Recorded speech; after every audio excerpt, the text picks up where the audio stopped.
Hi everyone, welcome back to another video from Apps Academy.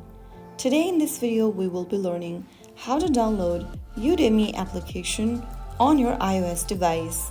First of all, go ahead and open your App Store on your iPhone and then in the search bar type in Udemy. Look for this application that says Udemy Online Video Courses and tap on Get. Authenticate with your Face ID, Touch ID or your Apple ID password and wait for the application to download and install. Once it's done, tap on Open. You will then be able to see this login screen. Go ahead and sign in using your email or other login options or create an account on Udemy. So that's how you easily download and install Udemy on your iPhone and enjoy learning anytime, anywhere. If you found the video helpful, don't forget to like, share and subscribe to the channel. I will see you in the next video. Thank you for watching.